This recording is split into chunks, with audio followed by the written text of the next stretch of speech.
Let's talk about hip hop. If it wasn't for oh. What's up, guys? Welcome back to my channel. Today I wanted to do a different type of video, and this is a continuation of my last video I did like this, which was titled "What Happened to R&B Music." This one is going to be called "What Happened to Hip Hop Music." And I was just thinking about it, and as time progresses, it's about to be 2020. You might be watching this in 2020 right now, but I just remember like maybe 3 years ago in one of my college classes, I had to do an essay, and you could pick any type of topic. It's music related, and for some reason, something about like the progression and the changes in hip hop. That was my essay, and that's what my presentation was on. And I did it, and I got an A+ on it.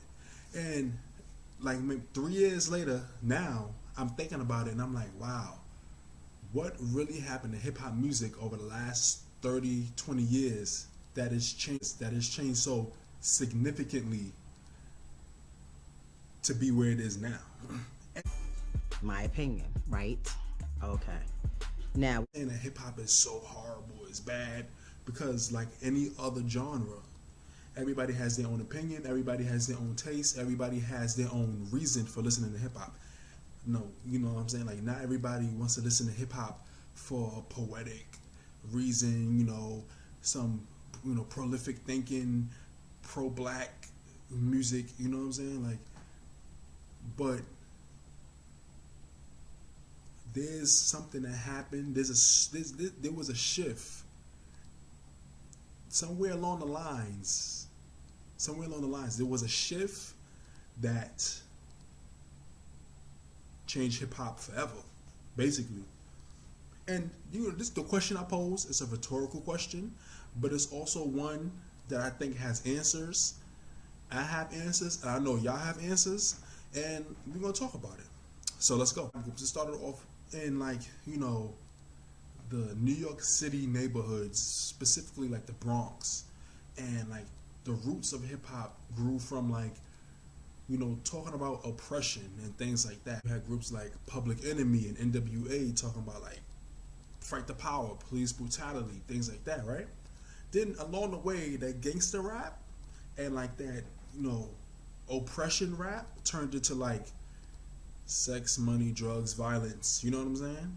And each era has its own specific type of hip hop artists. You had like the heavy thinkers and the poetic rappers that made like twerking club music. Then you had those rappers that was able to find the balance of both. You know what I'm saying? And to me, this is why people. This is the cliche examples, right? But Tupac and Biggie, of course, those are the two classic examples. When people think of like 90s hip hop, Tupac and Biggie, perfect examples. And then also the remnants of like nowadays, the Tupac Biggie West Coast versus East Coast beef, that's seen in hip hop today. Like, every big rapper at one point in their career has to have a beef, because it's like that's the roots of hip hop, having a beef. But like Tupac and Biggie, they were able to make them club records, right?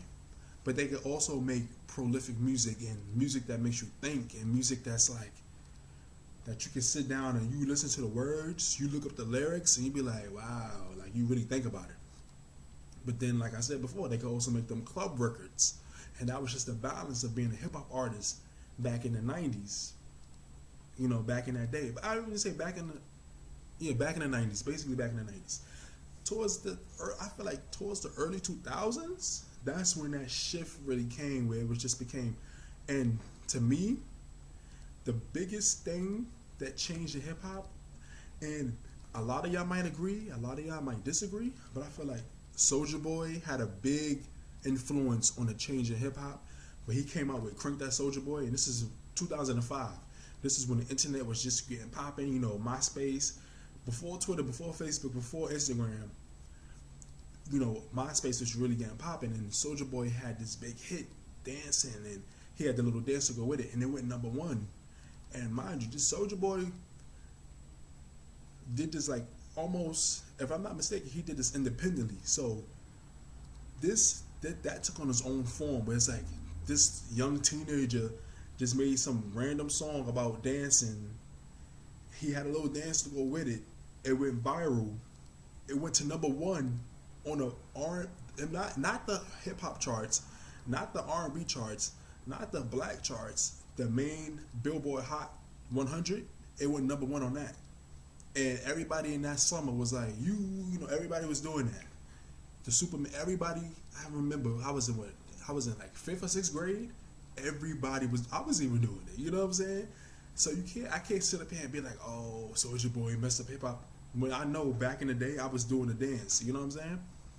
But it's like, I feel like ever since that, people feel like the whole roots of hip hop just changed. When people feel like, oh, you know, they're just people in it for the money, just to have fun. It's like hip hop started off as like a way of speaking about oppression and music, blah blah blah, right? But it's like along the way, it became like not a joke, but it became like a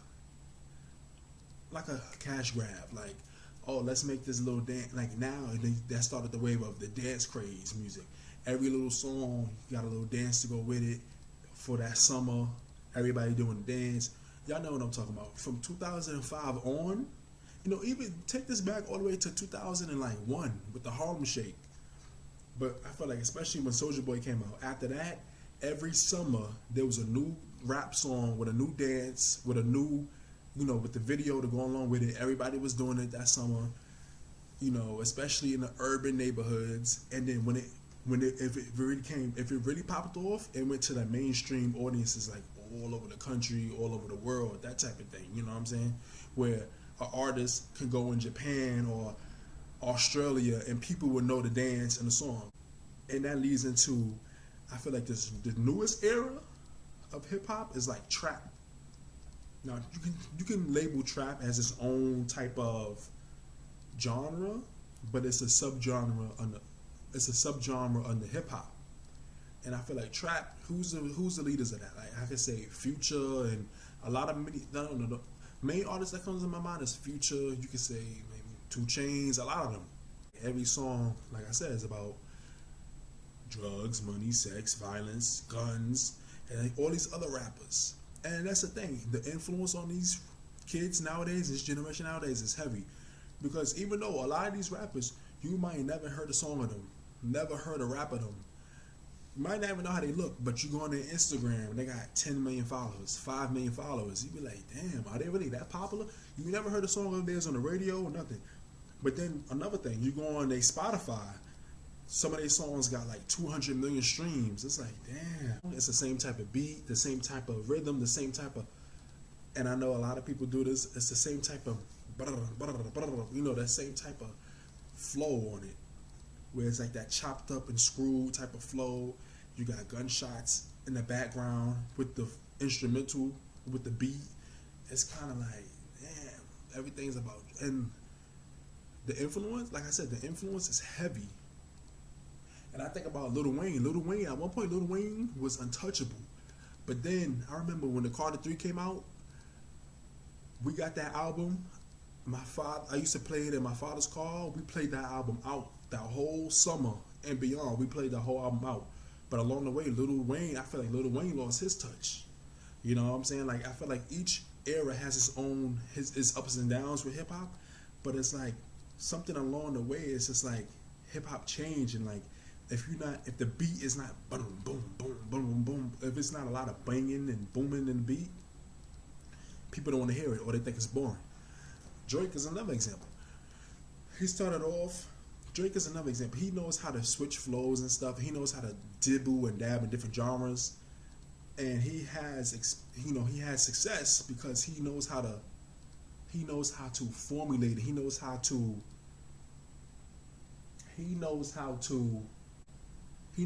adapt to different genres. So he mainstream, widespread. He appeals to many different people. But he has changed too since he debuted with Best I Ever Had to now, where people talking about he's stealing flows. One minute he sounds like a Jamaican, next minute he sounds like he's from the UK. You know what I'm saying? And another thing with the female rap, in my essay for my college class, another thing was talking about female rap. How we went from Queen Latifah with UNITY to Nicki Minaj, Anaconda, Nicki Minaj, Chun-Li, and Cardi B's. You know, this was before Cardi B came out, but now Cardi B, and now you got who else? Megan Thee Stallion, and you know, back then we had Little Kim, Foxy Brown, right? And along with Queen Latifah was MC Lyte and Yo Yo and all of them, right? But not to say that, you know, hip hop is its own thing, right?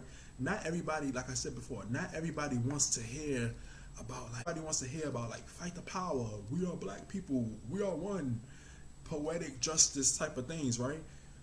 Sometimes you want to hear a nice party record, a nice club record, a nice beat. It could be about, you know, love, sex, whatever, right? And it's what you call it. And sometimes it's like the vibes you get off of it. Not lying. Nicki Minaj, now she might not be as on as she used to be, but Nicki Minaj, she did save female hip hop for a nice amount, like maybe 7 years straight.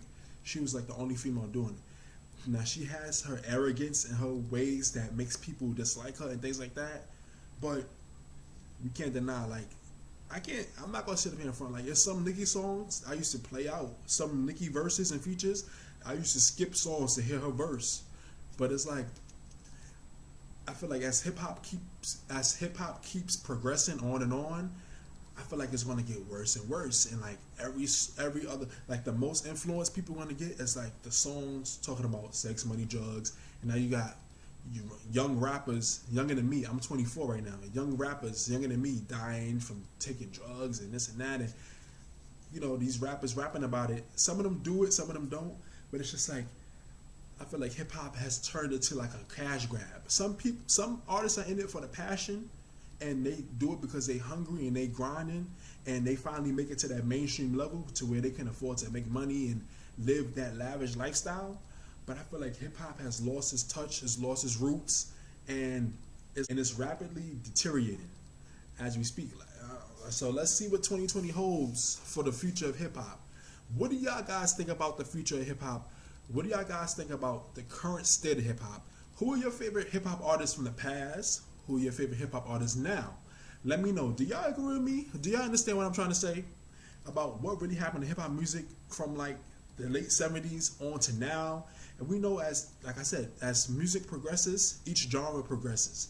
But sometimes you really take a look, you see how the genre is really taking a step back and it's really like dwindling away, losing its essence that made it the genre it was in the first place. You know what I'm saying? So just let me know what y'all guys think. Let me know in the comments. Let's talk about this. This should be a great discussion. Don't forget to comment, like, and subscribe. Hit the notification bell by the subscribe button so you can always see when I post. Thank you for watching. I'll see y'all in the next video.